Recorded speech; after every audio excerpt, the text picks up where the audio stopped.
جوانی میں صدقہ خیرات کرنا مشکل، کیونکہ جوانی میں انسان کیا کرتا ہے، روکتا ہے کہ ابھی میں پیسے بناؤں گا۔ اچھا ایک موضوع سے ہٹ کے بات آ رہی ہے، دیکھو ایک بات خوب اچھی طرح کان میں بٹھا لو، دل میں بٹھا لو، کان سے سن لو دل میں بٹھا لو۔ عام طور پہ جب ہم لوگوں کو صدقات و خیرات کی ترغیب دیتے ہیں تو لوگ کہتے ہیں پہلے ہمارے موٹے موٹے ضروری کام نمٹ جائیں، کچھ چیزیں ہیں، اس کے بعد انشاءاللہ ہم کیا کریں گے، پیسے جو بچ جائیں گے تو پھر ہم انشاءاللہ کسی اچھے کوئی مدرسہ بنا لیں گے، کوئی اسپتال بنا لیں گے، اچھے کام کریں گے ہم۔ یہ بہت بڑی مسٹیک ہو رہی ہے آپ سے، اس لیے کہ آپ نے اس کو ضروری کاموں کی فہرست میں شامل نہیں کیا۔ آپ ابھی تک دنیا کو مسافر خانہ سمجھنے کے لیے تیار نہیں ہو۔ یہ ضروری کام سب سے پہلے ہونا چاہیے، کیونکہ موت کا کوئی بھروسہ نہیں ہے۔ اور آخرت کے لیے صدقہ جاریہ کہ آپ کا کوئی ایسا اکاؤنٹ کھل جائے جو آخرت میں آپ کے کام آئے، کوئی ہسپتال بنا دیا، کوئی مدرسہ بنا دیا، کوئی کنواں کھدوا دیا، یتیم خانہ بنوا دیا، یہ یتیم خانے کے ساتھ تعاون کر دیا، یا کسی گھر کو پراپر بیس پر آپ نے کوئی بھی جو وہ تو بہت سارے مصارف ہیں نا۔ تو میں نے لاکھوں پتی لوگوں کو بھی دیکھا ہے کہ بھائی اللہ نے آپ نے ولیمے پہ 6 لاکھ روپے اڑا دیے، اور یار 8-10 لاکھ کا کوئی ادارہ بنا دو، یا کسی مدرسے میں کوئی ڈسپینسری بنا دو، یا کوئی اچھی فالتو نہ اڑاؤ، جا کے کوئی بھی مانگ رہا پکڑا دیے۔ یہ بھی بہت بڑی مصیبت ہے لوگوں کے ساتھ۔ اب جیسے وہ عرب کا جو شیخ ہے نا، جو بھکاری اس کے ماں باپ کو دعائیں دے رہا تھا اور یہ پیسے دے رہا تھا، تو میں اس عرب کے پاس ہوتا، میں کہتا آپ صدقہ کریں مگر ایسی نہیں کسی کو پکڑانا شروع کر دیں، کیونکہ اس سے جو مستحق ہوتے ہیں ان کا حق مارا جاتا ہے۔ آپ یہ دیکھیں کہ یہ واقعی مستحق بھی ہے یا نہیں ہے، ورنہ وہ کوئی بھی دعائیں دے کے پیسے نکالنا شروع کرے گا، نکالو ٹھیک ہے، اس کا جذبہ اچھا تھا، اللہ کرے اس کے ماں باپ کی مغفرت ہو گئی ہو، لیکن اصول جو شریعت نے بتایا ہے کہ پیسہ اللہ کی بہت بڑی نعمت ہے اور نعمت کو ضائع کرنے کی اجازت نہیں ہے۔ بہت سوچ سمجھ کے آپ نے خرچ کرنا ہے کہ مخلوق کو فائدہ زیادہ سے زیادہ، کم سے کم انویسٹمنٹ میں زیادہ سے زیادہ فائدہ کیسے ہو سکتا ہے، پھر اس میں زیادہ انویسٹمنٹ کرو۔ جیسے دنیا کے بزنس کا اصول ہے نا کہ انویسٹمنٹ کوشش ہو کم سے کم اور پروفٹ زیادہ سے زیادہ۔ ایسے تھوڑی کوئی بھی کاروبار کے لیے 1 کروڑ مانگ رہا ہے، آپ نے کہا پکڑا دیا، چل دیکھا جائے گا کتنا پروفٹ آ رہا ہے۔ تو بھائی جو دنیا کی تجارت کا اصول ہے وہی اصول آخرت کا۔ تو آخرت کا اصول یہ ہے کہ جو 2 چیزیں اس میں فوکس کرنی ہے، انسانیت کی خدمت زیادہ سے زیادہ کس کام میں ہے۔ بعض کام ایسے انسانیت کی خدمت بہت ہے مگر ان کے اثرات زیادہ عرصے نہیں رہتے، پھر بھی یہ کام کرنا ہے، کیونکہ اس میں خدمت کیا ہے، جیسے بھوکے کو کھانا کھلانا۔ ایک آدمی کے پاس کھانے کے پیسے نہیں، علاج کے پیسے نہیں، تو مر جائے گا بیچارہ، بھوک کی تکلیف کون برداشت کر سکتا ہے۔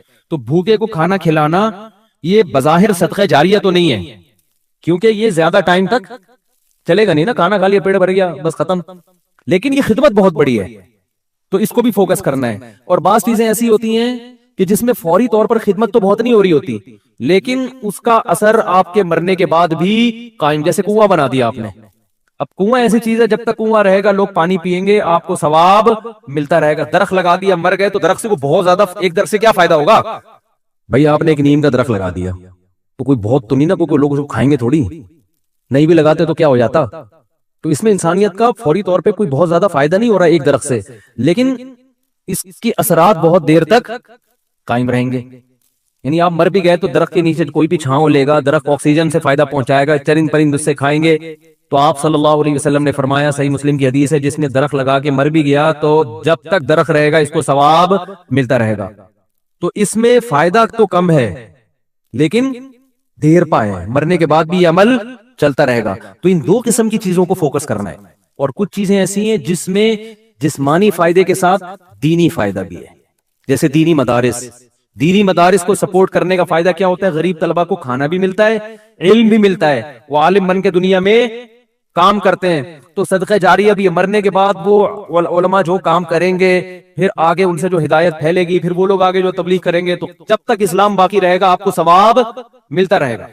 لیکن اب یہ بھی نہیں کہ کسی بھی مدرسے میں اٹھا کے دے دو، سوچ سمجھ کے کون کام کر رہے ہیں، کون ویژنری لوگ ہیں، کون بہت، اس میں پھینکنا نہیں ہے میرے بھائی۔ جیسے دنیا کی تجارت میں پیسہ پھینکا نہیں جاتا، بہت سوچ سمجھ کے۔ کوئی بھی آپ کے پاس آئے بولے 1 لاکھ روپے دو، میں پیسے کما کے آپ کو ہر مہینے 6,000 روپے دیا کروں گا، آپ پکڑا دو گے؟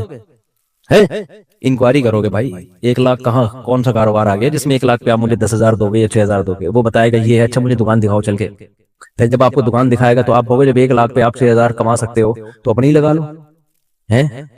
کیا خیال ہے بھائی؟ میرے والد صاحب نے کہا تھا جو بھی آئے نا پیسے مانگنے اور کہے کہ اس انویسٹمنٹ میں اتنا پروفٹ ہے، اتنا پروفٹ ہے، آدھا تمہیں دوں گا آدھا خود رکھوں گا، تو اس سے پہلے پوچھو کہ تمہارے پاس کتنے پیسے ہیں، وہ بتائے اتنے، تو پورے اپنے کیوں نہیں لگا لیتے، اس میں پورا پروفٹ خود رکھو۔ کیا خیال ہے بھائی؟ ہاں وہ غریب آدمی ہو تو ایک الگ بات ہے، اور اللہ کا شکر ہے مجھے اس کا فائدہ ہوا. ایک دفعہ ہوا، دوسری دفعہ والد صاحب کی نصیحت پہ عمل نہیں کیا تو سارے پیسے ہی الحمدللہ سارے ڈوب گئے تھے. ٹھیک ہے. ایک دفعہ فائدہ بھی ہوا.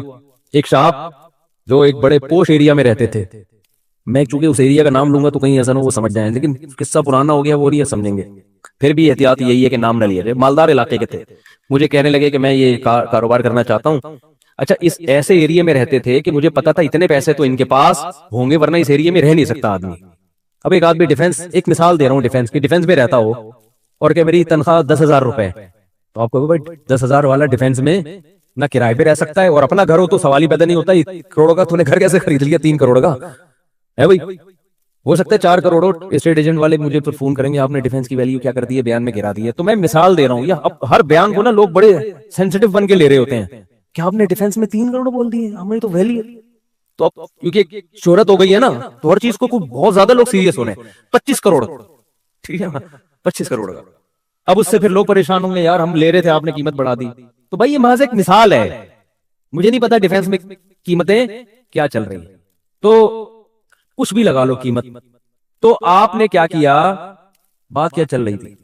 ہاں بندہ میرے پاس آیا، رہتا پوش ایریا میں، مالدار علاقے میں، مجھے کہنے لگا آپ مجھے پیسے دو میں یہ چیز خرید کے بیچوں گا، آدھا پروفٹ آپ کا آدھا میرا. تو مجھے ابا کی بات یاد آ گئی.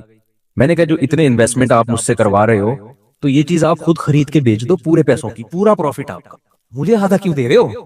انویسٹمنٹ جو مجھ سے کروا رہا ہے اور آدھا پروفٹ دے رہا ہے، اس کا مطلب وہ رسک لینے کے لیے تیار نہیں ہے. مطلب ڈوبیں تو اس کے ڈوبیں، اس کا مطلب آپ کو خود پتا ہے کہ یقینی پروفٹ نہیں ہے. سمجھتے ہو کہ نہیں سمجھتے؟ تو کسی کو پیسے دینے سے پہلے جیسے انکوائری کرتے ہو نا، صدقہ خیرات سے پہلے بھی ایسے انکوائری کیا کرو، کیونکہ آپ کے پاس لامحدود رقم نہیں ہے. غیر مستحق کو دینے کا سب سے بڑا نقصان یہ کہ مستحق لوگ رہ جاتے ہیں. لوگ کہتے ہیں کسی غیر مستحق کو چلا گیا تو کیا ہے، او بھائی پھر اتنے پھر مستحقین رہ جائیں گے اس سے، اور ثواب کمانا ہے نا تو ثواب تو جب ہی ملے گا جب آپ کا پیسہ صحیح جگہ پہ جائے گا. جو غیر مستحق ہو اس کو ہدیہ دے دیا کرو بھائی دوستی یاری میں کہ چل یار گفٹ ہے. بات آ رہی ہے سمجھ میں؟ تو یہ میں اہم پوائنٹ کی بات بتا رہا ہوں کہ 2 جگہ خرچ کرنا ہے، ضرورت اور دوسرا جس کا اثر دیر پاؤ. صدقہ جاریہ بھی اچھی چیز ہے اور انسانیت کی ضرورت پوری کرنا. آپ کہہ سکتے ہیں یار ایک بھوکے کو کھانا کھلا دیا پیٹ بھر گیا تو وہ تو بس ایک ثواب مخصوص مل گیا تو اب تو ختم نا، صدقہ جاریہ تو قیامت تک رہتا ہے. یہ اس لیے بتا رہا ہوں کہ ہم بعض دفعہ لوگوں کو بتاتے ہیں کہ یار یہ دیکھو یہ غریب ہے، اس کو بیوہ ہے، اس کے گھر میں راشن ڈال دو، کہہ رہے ہیں نہیں ہم تو صدقہ جاریہ چاہتے ہیں. تو یاد رکھو صدقہ جاریہ کے اپنے فضائل ہیں کہ وہ چلتا رہے گا آپ کا، لیکن بھوکے کو کھانا کھلانے کے، اس کی ضرورت پوری کرنے کے اپنے، وہ ثواب تھوڑا ہے لیکن وزنی بہت ہے. وزنی کیسے؟ حدیث میں آتا ہے قیامت کے دن اللہ اعلان کریں گے، جب میدان حشر ہوگا نا بہت سختی کا دن ہوگا تو اللہ اعلان کریں گے کہاں ہیں وہ لوگ کہ جب میں بھوکا تھا تو انہوں نے مجھے کھانا کھلایا، میں پیاسا تھا تو انہوں نے مجھے پانی پلایا، آج ان بھوکوں کو میں کھلاؤں گا کیونکہ انہوں نے مجھے کھلایا تھا. جیسے ہوتا ہے نا آپ کو بھوک لگ رہی تھی، کسی نے آپ کا اکرام کیا تو اب آپ کو کہیں وہ بھوکا نظر آئے تو آپ سب سے پہلے اس کو کھلاؤ گے نا. یار میں ٹی وی میں آ رہا ہوں کیا ہے، تھک گئے ہو تو بیان ختم کر دیتا ہوں، بس ویسے ہی بھی ختم ہونے والا ہے. دیکھو غیرت مند انسان کیا کرتا ہے، آپ بھوکے تھے اور آسان مثال آپ کی گاڑی میں پیٹرول ختم ہو گیا، آپ نے پیٹرول پمپ والے سے کہا یار تھوڑا سا ڈال دو، پیسے بعد میں دے دوں گا میں آپ کو، ابھی جیب میں ہے نہیں. اس نے کہا چل یار ڈال دیا پیٹرول، میں اپنے پیسوں سے ڈال رہا ہوں جاؤ یار. ایک دن کیا ہوا، اتفاق سے آپ پیٹرول پمپ کے مالک بن گئے، وہ آیا گاڑی لے کے، پیٹرول نہیں ہے، لائن لگی ہوئی ہے، بہت سے غریب آ گئے بغیر پیٹرول کے نا ٹھیک ہے نا. اب آپ کے پاس محدود پیٹرول ہے تو آپ کس کی گاڑی میں ڈالو گے؟ آپ اعلان کرو گے بھائی جنہوں نے میری بائک میں یہ گاڑی میں پیٹرول ڈالا تھا نا وہ بندہ آگے آ جائے، اس کو تو اس کی ضرورت تو پوری کرنی کرنی. تو ایک عام انسان جب یہ کام کرتا ہے تو اللہ تو غیور ہے بھائی، تو اللہ اعلان کرے گا بھوک اور پیاس میں لوگ تل ملا رہے ہوں گے، اللہ کہے گا سب سے پہلے ان کو کھلاؤں گا جنہوں نے جب میں بھوکا تھا مجھے کھلایا، جب میں پیاسا تھا مجھے پلایا. تو لوگ کہیں گے اللہ تو کہاں بھوکا ہو سکتا ہے؟ تو اللہ کہیں گے میری مخلوق میں فلاں شخص بھوکا تھا تو اس کا بھوکا رہنا ایسا ہی ہے جیسے میں، کیونکہ حدیث میں آتا ہے الخلق عیال اللہ، جیسے گھر کا کوئی سربراہ ہوتا ہے نا تو بچے بھوکے ہوں گے تو تکلیف کس کو ہوتی ہے؟ باپ کو ہوتی ہے کہ نہیں ہوتی ہے؟ تو آپ صلی اللہ علیہ وسلم نے فرمایا اللہ کی مخلوق بھی ایسے جیسے اللہ کے اہل و عیال، اللہ کا تو اہل و عیال نہیں ہوتے لیکن مثال دی ہے ایسے ہی ہے، اللہ کو ان کی فکر ایسے ہی ہے. وہ الگ بات ہے بہت سے بھوکے مرتے ہیں، یہ اللہ کی تقدیر ہے، یہ اللہ کی حکمت ہے، دنیا کو اللہ نے ایسے ہی چلایا ہے کہ کسی کو ملے گا کسی کو نہیں ملے گا. یہ اب اس میں تو اللہ سے نہیں الجھ سکتے. لیکن اللہ اعلان کرے گا کہ میری مخلوق میرا خاندان تھی، گویا کہ اللہ کا خاندان نہیں ہوتا، یعنی میرے ماتحت تھی، اور میں لوگوں کے ذریعے لوگوں کو کھلاتا ہوں، تو جب میں بھوکا تھا تو فلاں کا بھوکا ہونا ایسا ہی ہے جیسے میں بھوکا. تو اس سے پتا چلتا ہے کسی بھوکے کو کھانا کھلانا ایسے جیسے آپ کس کو کھلا رہے ہو، اللہ کو. تو اگرچہ یہ صدقہ جاریہ نہیں ہے، لیکن بھائی ایک نیکی ہے، لیکن یہ وزنی بہت زیادہ ہے. تو ان دونوں مدوں میں خرچ کیا کرو. کرو گے کب؟ لوگ کہتے ہیں اچھا ٹھیک ہے، وہ ایک دو کو تو کھلا دیتے ہیں، جو بڑا اماؤنٹ جو ہے نا، جیسے اپنی شادی بیاہ پہ خرچ کرتے ہیں، گاڑیوں پہ خرچ کرتے ہیں، مکان پہ خرچ کرتے ہیں، اس ٹائپ کا اماؤنٹ اللہ کے لیے خرچ. اللہ کے لیے بس وائپر والے کو 20 روپے. اب تو 20 ریٹ چھوڑے بڑھ گئے، ورنہ 5 پہ چل رہے تھے. وہ پھر کھلا مانگ بھی رہے ہوتے تھے. وہ پھر کیا مانگ رہے ہوتے تھے؟ ایک آدمی نے کسی فقیر سے کہا، ایک فقیر کسی آدمی کے پاس آیا کہ اللہ کے نام پہ نا پتہ نہیں کچھ چائے پلا دو یا کچھ کھانا کھلا دو. تو اس نے 100 کا نوٹ نکالا، بولا کہ 50 روپے ہیں. اس نے کہا ہاں. اس نے کہا 50 روپے دے گا واپس لے. اس نے کہا پہلے وہ اس سے پی لو جا کے. یہ بھی لوگوں کو جانچنے کا ایک بھائی بھکاری بولے پہلے وہ پیسے تو خرچ کرتا تھے تیرے پاس ہیں. یہ بھی ایک طریقہ، بڑا خاندانی طریقہ ہے یہ، ٹھیک ہے نا. تو کیا بات کر رہے تھے یار. اصل میں آج میں اتنا صبح سے گھوم رہا ہوں نا، آج میں 1 منٹ کے لیے نہیں بیٹھا ہوں. صبح سے یہ کام وہ کام، ادھر ملاقات، ادھر جاؤ، فلاں ملتان سے آئے، فلاں خانے وال سے آئے، فلاں جماعت آئی ہوئی ہے، فلاں یہ ہو رہا ہے. کھوبڑی سارا دن گھوم گھوم کے نا جب بیان میں بیٹھتا ہوں تو وہ اتنے مختلف قسم کے سگنل آ رہے ہوتے ہیں کہ اس کو گچی سے پکڑنا کیا ہوتا ہے، بہت مشکل ہوتا ہے کہ یار پوائنٹ سے ہٹے نہیں. تو ہاں میں یہ عرض کر رہا تھا، جلدی سے بات سمیٹ کے ختم کرتا ہوں، کہ لوگ یہ کہتے ہیں کہ پہلے موٹے موٹے کاموں سے فارغ ہو جائیں، یہ بھی اس کے بعد جب بچ بچا کے بڑھاپے میں بالکل اینڈ میں جا کے اتنے پیسے کسی مدرسے کو دے دیں گے. نبی صلی اللہ علیہ وسلم نے فرمایا انسان ساری زندگی، حدیث کا مفہوم ہے، مال جمع کر کے رکھتا ہے اور کہتا ہے کل خرچ کروں گا، کل خرچ کروں گا، کل خرچ کروں گا. پھر جب بڑھاپا آتا ہے کہتا ہے یہ فلاں کے لیے اور یہ فلاں کے لیے. فرمایا وقت کان علی فلان، اب تو وارثوں کا حق اس پہ ہو گیا. اب تو وارث کہیں گے ابا ہمیں محروم کرنے کے لیے اپنی تو ساری عیاشی ابا نے کر لی. اب جب ابا کا انا للہ ہونے والا ہے، دنیا سے جانے والے ہیں، اب بچوں کو نظریں ہوتی ہیں دو دکانیں ابا کی میرے حصے میں آئیں گی. چلو ابا سے ایسی لالچ تو نہیں کرنی چاہیے، لیکن بہرحال پتہ ہے کہ یار چلو ابا نے بنائی، اب ہمارے کام آئیں گی. اب ابا کیا کر رہے ہیں، فلاں 2 دکانیں مدرسے کو دے دو، فلاں فیکٹری کو دے دو، یتیم خانے کو دے دو. تو اس میں نقصان کس کا ہو رہا ہے؟ کیونکہ اب تو ابا کو ضرورت نہیں ہے. تو نہ کرنے سے یہ بھی پھر بھی بہتر ہے 1/3 کے اندر کہ بچوں کو نقصان نہ ہو. اگر بچوں کو نقصان ہو رہا ہے پھر تو یہ بالکل صحیح نہیں ہے. حدیث میں آتا ہے کہ آخر عمر میں نا اس طرح سے صدقہ کر دینا کہ بچے دوسروں کے محتاج بن جائیں. آپ صلی اللہ علیہ وسلم نے اس کی اجازت نہیں دی ہے. لیکن اگر بچوں کے لیے اتنا چھوڑ کے جا رہے ہو آخر عمر میں کہ وہ اپنے پاؤں پہ اچھی طرح کھائیں گے پیئیں گے، تو پھر 1/3 آپ صدقہ بھی کر سکتے ہیں، جائز ہے اور اس کا بھی ثواب ملے گا. لیکن میرے بھائی یہ خاندانی صدقہ نہیں کہلائے گا، اس لیے کہ آپ نے تو بھرپور عیاشی کر لی نا. آپ کی تو 4 شادیاں معذرت کے ساتھ ہو گئیں، ایک جس کی ہو گئی ان کی بات کر رہا ہوں، اور آپ کی تو جناب یہ بھی ہو گیا وہ بھی ہو گیا، سارے کام ولیموں پہ بھی اڑا دیا اور انویسٹمنٹ بھی دبا کے کر لی، کاروبار بھی ہو گیا، سب کچھ مزے تو اڑا لیے نا آپ نے.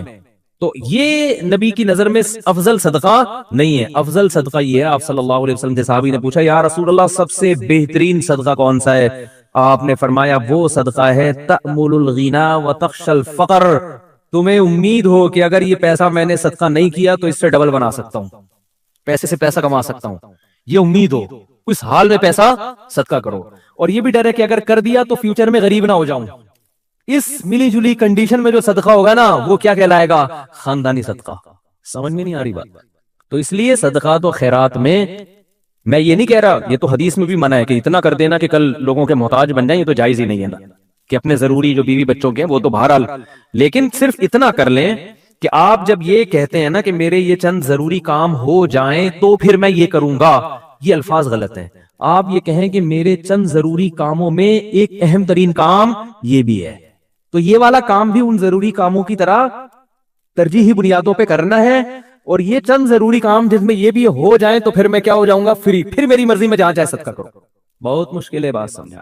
تو بڑی انویسٹمنٹ جیسے بزنس پہ کرتے ہیں، بڑی انویسٹمنٹ جیسے شادی پہ کرتے ہیں، بڑی انویسٹمنٹ جیسے اپنے بچوں کی ایجوکیشن پہ کرتے ہیں، ایسے ہی ایک آدھ بڑی انویسٹمنٹ آخرت کے لیے بھی کرنی چاہیے. سمجھا پا رہا ہوں اپنی بات؟ لیکن وہ خاندانی انویسٹمنٹ ہو، مرے تو پتہ چلے کہ یار ایک ہسپتال ہے چل رہا ہے بھائی غریبوں کے لیے. سمجھتے ہو یا نہیں سمجھتے ہو؟ دیکھو گورے بھی بڑی بڑی انویسٹمنٹ کرتے ہیں لیکن ان کا کوئی بچوں کا ان پہ ٹینشن نہیں ہوتی نا، نہ بیوہ کا خیال ہے ان کو، نہ بچوں کا خیال ہے.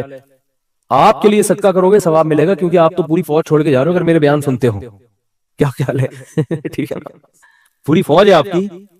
تو دونوں. اور پھر عجیب بات ہے، آپ نے اس نیت سے نہیں کرنا کہ ریٹرن ملے گا، اسی نیت سے کرنا ہے کہ میں نے جو خرچ کیا وہ گیا، ختم، بس دنیا میں نیکی کر دریا میں ڈال. لیکن ویسے میں ایک جنرل نالج کے لیے بتا رہا ہوں کہ اللہ ڈبل کر کے دیتا ہے واپس، بلکہ اور بڑھاتا ہے، پھر دیتے جاؤ گے بڑھاتا جائے گا، دیتے جاؤ گے. حدیث میں آتا ہے ما نقصت صدقۃ من مال، صدقے سے مال میں کبھی بھی کمی نہیں ہوتی نہیں ہے. لیکن آپ نے یہ نیت نہیں کرنی، آپ نے یہ نیت کرنی ہے کہ میں دے رہا ہوں اور مجھے نقصان نہیں ہوگا اس کا، میرا کاروبار بھی کم ہو جائے گا اور میرے گھر میں بھی تھوڑا خرچہ کیا ہو جائے گا. یعنی میری اپنی بیوی بچوں سے تو خرچہ مت روکو، ان کو نہ بھیٹ چڑھاؤ اپنے توکل کی، ٹھیک ہے نا. اپنا میری گاڑی تھوڑی سی سستی ہو جائے گی، یہ ہو جائے گا وہ ہو جائے گا، اپنے اوپر تو رکھ کے سب کچھ کرو. یہ نیت یہی کرو کہ یار کم ہی ہو جائے گا. لیکن ویسے میں جنرل نالج کے لیے بتا رہا ہوں کم ہوتا نہیں، کیونکہ اگر آپ نے نیت یہ کر لی نا کہ بڑھ جائے گا، پھر نہیں بڑھے گا، پھر نہیں بڑھے گا. اور اس میں بات چاہ کے کمپلیٹ ہو جائے، لیکن اس میں آپ نے یہ دیکھنا ہے آپ نے توکل کتنا ہے. صحیح ہے نا. کل آزمائش آئی تو ایسا نا یار مجھ سے آپ کا بیان ہی گلے بڑھ گیا یار، تو کوئی بات نہیں، پہلے یہ والے بھی کر لو پھر کر لو. تو خاندانی نہ ہو، غیر خاندانی صدقہ بھی ہو تو چلو صدقہ تو ہو گیا نا. تو خاندانی صدقے کے لیے تھوڑی سی کھوپڑی بھی خاندانی ہونی چاہیے، تو یہ ظرف بھی ہونا چاہیے اسی حساب سے، تو اپنی حیثیت دیکھ کے. لیکن میرا مقصد صرف یہ ہے کہ یار کچھ تو انویسٹمنٹ آخرت کے لیے بھی جوانی میں جب آپ کو ضرورت ہے، بڑھاپے کے لیے نہ رکھو. بڑھاپے میں اللہ اور توفیق دے دے گا. اور صدقہ ایسی چیز ہے جس کو ایک دفعہ عادت پڑتی ہے نا پھر ہاتھ رکتا نہیں ہے اس کا. آدمی بعض دفعہ ایک بڑا اماؤنٹ خرچ کرتا ہے کہ یار یہ میں بڑا اماؤنٹ خرچ کر رہا ہوں بس تاکہ ایک دفعہ ہو جائے، کل مروں کوئی بھروسہ نہیں، کل مر جاؤں تو صدقہ جاریہ ہوگا. تو ایک دفعہ کرو گے نا، عادت ایسی پڑتی ہے اس کی، پھر کل دوبارہ یہ سوچ کے دوبارہ کرو. یہ اللہ کی طرف سے ایک نعمت ہے کہ جو کرتا ہے پھر اللہ اس کو صدقے کرنے کی توفیق دیتا رہتا ہے. تو یہ سب سوچ سمجھ کے. تو ہاں اچھا، اس میں پھر دو کام کرنے ہیں. کچھ صدقے تو پبلک کو دکھا کے کرنے ہیں، اپنے بچوں کو بھی بتاؤ، بیوی کو بھی بچاؤ، بھائی کو بھی بتاؤ، رشتہ داروں کو بھی بتاؤ. کیونکہ قرآن میں جگہ جگہ آتا ہے کہ نیک لوگ چھپا کے بھی صدقہ کرتے ہیں اور علانیت. دکھانے کا فائدہ یہ ہوگا، پبلک کو ترغیب ہوگی کہ یار اس نے جب یہ اسپتال بنا سکتا ہے، مدرسہ بنا سکتا ہے، یتیموں کی مدد کر سکتا ہے اور نہیں مرا، ماشاءاللہ کھا رہا ہے، کچھ ہمیں بھی عبرت حاصل ہوگی کہ نہیں ہوگی. بچوں کو جب بتاؤ گے تو بچے کہیں گے یار میرے باپ نے اتنا کچھ کیا. جب وہ باپ بنیں گے تو ان کا بھی دل چاہے گا. تبھی میں لوگوں سے کہتا ہوں اپنی بہنوں پہ خرچ کیا کرو لفافے میں، اور بچے کو بتاؤ دیکھو میں نے پھپھو کو تمہاری اتنے پیسے دیے، شو مارنے کے لیے نہیں، تاکہ وہ بھی آپ کی بہنوں آپ کی بیٹیوں پہ، جب آپ اپنی بہنوں پہ اپنی اولاد کے سامنے خرچ کرو گے تو آپ کا بیٹے کو خیال ہوگا کہ یار مجھے بھی جب میری ارننگ آئے گی تو مجھے بھی اپنی بہنوں کا خیال کرنا ہے. ہماری یہ پرمپرا ہے، ہمارے خاندان میں مرد عورتوں کا خیال کرتے ہیں. آپ کیا کرتے ہو؟ کبھی ایک دھیلا بچے نے نہیں دیکھا کہ آپ کی جیب سے اس کی پھپھو کے لیے نکل رہا ہو. نصیحتیں آپ کی صبح شام ماشاءاللہ ہول سیل کے حساب سے چلتی رہتی. بچے کو سمجھاتے رہتے ہو غریبوں کا خیال کیا کرو، بوڑھے ماں باپ کا خیال کیا کرو. بچے کو پتا ہے فری پھوکٹ کی نصیحتوں کے علاوہ ابا کے پاس کوئی کام نہیں، فری پھوکٹ کی نصیحت. جب آئیں گے گھر میں ٹارزن بن کے، کہتے تو نہیں ہے لیکن دل میں یہی ہوتا ہے یہ کر لو، یوں نماز کی نہیں پڑھتا، یہ کیوں نہیں کرتا، یوں کی نہیں، ویڈیو گیم کھیلتا رہتا، پٹاخ تھپڑ لگایا، یہ کر رہا ہے وہ کر رہا ہے. بچے کو پتا ہے ابا کے پاس فری پھوکٹ کی نصیحتوں کے علاوہ، وہ ہمارا فلاں ماموں بیمار تھے، ابا نے ایک دھیلا نہیں نکالا جیب سے. امی کی طبیعت خراب ہوتی ہے تو ابا کے پاس ہسپتال لے جانے کا ٹائم نہیں ہے. نصیحتیں جتنی مرضی کروا لو، نصیحتیں بھی کریں لیکن نصیحت سے زیادہ عمل. بات آ رہی ہے سمجھ میں؟ ایک صاحب تھے وہ نا بہت زیادہ صدقہ کرتے تھے، امریکہ میں ہیں وہ. میں نے ان سے پوچھا، میں نے کہا یار آپ ہر مہینے کچھ نہ کچھ کرتے رہتے ہو اتنی، اور وہ ایسی قوم سے تھے جو کنجوسی میں مشہور ہے. میں نے ان سے پوچھا آپ کی قوم کیا ہے؟ میرا خیال تھا کوئی سید ہاشمی قریشی ہوں گے، کوئی وہاں کے مکہ مدینہ کے اتنے سخی. تو انہوں نے کہا یار ہم وہ قوم کا نام لیا جو کنجوسی میں جس پہ لطیفے بنے ہوئے ہیں. میں نے کہا اس قوم کے ہو کیا آپ اتنے ماشاءاللہ؟ تو انہوں نے کہا یار میرے باپ کو ہم نے بہت صدقہ کرتے ہوئے دیکھا ہے، تو بس ہم نے ابا سے سیکھی، ہماری یہ بلڈ میں یہ چیز شامل ہو گئی ہے، نہیں کرے تو ہمیں سکون نہیں ملتا. میں نے کہا یار بڑے خاندانی ہو. میں نے کہا یار کبھی آپ کو دکھاؤں گا بھائی اس قوم پہ لطیفے بنانا چھوڑ دو. قوموں پہ لطیفے ہیں نا، ایک قوم بڑی کنجوس مشہور ہے، ان کے یہاں جب بچہ پیدا ہوا نا تو سب آئے مبارکبادی کے لیے، سارے جمع ہو گئے. تو بچہ کہتا ہے سارے یہاں جمع ہو گئے، دکان پہ کون بیٹھا ہوا ہے؟ تم سب یہاں آ گئے مبارکباد دینے، کمبختو. یعنی اتنی اللہ نے اس بچے کو قوت گویائی عطا فرمائی. یہ بلڈ میں آ جاتی ہے نا چیز. تو بچے کو عقل نہیں ہے، شعور نہیں ہے، لیکن اس کے جینز میں یہ چیز آ گئی ہے کہ بھائی دکان کا بھائی آدھے ابھی آ جاتے ہیں، آدھے کسٹمر کو سنبھالتے. یہ لطیفہ ہے، کوئی سچا واقعہ نہیں ہے یہ، لیکن ایسی فرضی لطیفہ ہے سمجھانے کے لیے کہ کچھ اتنا کر کے جاؤ کہ بچے پیدا ہو کے جو ہے نا یہ بول رہے ہوں کہ ہم مبارکبادی میں 5 روپے تمہاری جیب سے نہیں نکلے. سخاوت کی ترغیب دیں وہ. تو خیر کچھ چھپا کے کچھ دکھاؤ اور کچھ کیا کرو ایسا چھپاؤ کہ وہ حدیث میں آتا ہے دائیں سے دو بائیں کو پتہ نہیں، بھول جاؤ، نیکی کر کے دریا میں ڈالنا جسے کہتے ہیں، خود بھی بھول جاؤ کہ میں نے کوئی نیک کام، کوئی صدقہ کیا، کسی غریب کو کھلایا بھی ہے کہ نہیں کھلایا. جیسے عرب لوگ کرتے ہیں نا، آتے ہیں بیٹھ جائیں بھائی، بیان ختم ہو جائے پھر کرنا سوال، ٹھیک ہے، بیان ختم ہو جائے. تو جیسے عربوں میں ہے نا کہ دائیں ہاتھ سے دیتے ہیں ایسے، بعض فقیروں کو یوں کرتے ہیں جیب میں ڈال دیتے ہیں، یوں کر کے نکل جاتے ہیں، اس فقیر کا سامنا بھی نہیں کرتے کہ کہیں یہ نہ دیکھ لے، اور پھر یہ جب ملے گا تو جھک کے ملے گا، یہ بھی نہ ہوگا. ایسا دو کہ کسی کو بھی پتہ نہ ہو، جس کو حدیث میں کہتے ہیں لا تعلم شمالہ ما تنفق یمینہ، دائیں ہاتھ جو خرچ کر رہا ہے بائیں کو بھی پتہ نہ چلے. اس سے پتہ چلتا ہے دیتے ہوئے کون سا ہاتھ استعمال کرنا چاہیے، دائیں. لیفٹ ہینڈ سے لین دین کرنا یہ شریعت میں پسندیدہ نہیں ہے. میری تو عادت ہے، کوئی دکاندار بائیں ہاتھ سے پیسے پکڑاتا میں کہتا ہوں بھائی کیوں نحوست ڈال رہا ہے اس کے اندر، اس کو ہاتھ چینج کر کے سیدھے ہاتھ سے دے دے. مجبوری ہو تو ایک الگ بات ہے، آپ ڈرائیونگ کر رہے ہیں تو پھر اب یہ تو نہیں کہ وہ جو ہے نا ایک ہاتھ سے گیئر پکڑا ہوا ہے ہاتھ چھوڑ کے جی تو کھڈے میں گر گئی گاڑی. تو مجبوری میں لیفٹ ہینڈ استعمال کیا جائے گا، مجبوری میں الٹے ہاتھ سے کھانے کی بھی اجازت ہے مجبوری میں. لیکن نارملی ڈرائیونگ میں آپ الٹے ہاتھ سے، مجبوری ہوتی ہے بعض دفعہ، بعض لوگ رائٹ ہینڈ سے صحیح اسٹیئرنگ پہ قابو رکھتے ہیں، لیکن نارملی نہ دائیں بائیں سے لیفٹ ہینڈ سے کھانا چاہیے، نہ لین دین کرنا چاہیے. سمجھتے ہو؟ دیکھو جو ایتھیسٹ ہوتے ہیں نا، ان کی بہت ساری وجوہات ہوتی ہیں، جو خدا کے منکر ہوتے ہیں. ایک وجہ تو کوئی ٹینشن ہوتی ہے، وہ وجہ دلیل نہیں ہوتی. ان کے لیے دنیا میں مشکلات اور غم بہت آ رہے ہوتے ہیں، وہ دعائیں قبول نہیں ہو رہی ہوتی، تو کہتے خدا ہوتا تو میری مشکلات حل کرتا. وہ اس بیس پہ خدا کا انکار. ایسے بھی بہت سے لوگ ہیں دنیا میں. ایک جرمن سے خاتون آئی، ملحد تھی، ایتھیسٹ تھی، ہمارے دوست میں لانے کے لیے لے کر آئے. کمال کی بات ہے، اس کو دوپٹہ پہنا دیا انگریز عورت کو. مفتی صاحب سے ملنے جا رہی، دوپٹہ پہنا، بڑی تمیز سے نا دوپٹے پہن کے. انگریز عورتیں دوپٹے میں عجیب سی لگ رہی ہے، لگ رہا تو مذاق کر رہی ہیں ہمارے ساتھ، کیونکہ ان کے دوپٹے 100 سال پہلے اتر چکے ہیں. اب دوپٹہ لگتا ہے کہ عجیب سے ہی لگ رہا ہوتا ہے ان کے اوپر. خیر وہ دوپٹے میں آئی، اللہ اس کو جزائے خیر دے. تو اس نے وہ خدا کی منکر تھی. کیوں؟ اس نے کہا کہ میں بچپن میں گاڈ نے مجھ سے میری ماں چھین لی، مجھے ماں کی ضرورت تھی، بچپن میں میری ماں مر گئی. تو اس غضب میں اس نے کہا میں نہیں مانتی اللہ کو، خدا کو نہیں مانتی، یہ ظلم کیا میرے ساتھ، جاؤ ہم بھی نہیں مانتے. تو ایسی فضول بات نا. خیر اس کو تو جو میں نے جواب دینا تھا دے دیا. لیکن یہ بھی ہوتا ہے ہمارے یہاں بہت سے لوگ، جب ان کے مسائل پورے نہیں ہوتے، تمنائیں پوری نہیں ہوتی، آرزویں پوری نہیں ہوتی، کہتے کہاں ہے اللہ، میری تو شادی وہاں ہو نہیں رہی جہاں میں چاہ رہا تھا. یہ ہے، ان بیسس پہ بہت سے لوگوں نے خدا کا انکار کیا. میری تو تنخواہ اتنی ہے ہی نہیں، وہ محنت کر نہیں رہا، پیسے کما رہا ہے، ہم تو 5 ٹائم نماز پڑھ رہے ہیں، دعائیں مانگ رہے ہیں، تبلیغ میں سہ روزہ لگا کے دے، اب کوئی اللہ ملہ معاذ اللہ نہیں ہے. یہ ہوتے ہیں پرلے درجے کے بے وقوف. یہ اللہ کے وجود کو ایسے ماننا چاہتے ہیں کہ اللہ ہو لیکن ہم خدا کے خدا ہوں، وہ ہمارا بندہ ہو. ان کو وہ والا خدا چاہیے جس کے یہ خدا ہوں. جیسے میں نے بھی مثال دی تھی نا بیان میں کہ آپ نے بچہ پیدا کیا، اب گھر میں چل کس کی رہی ہے؟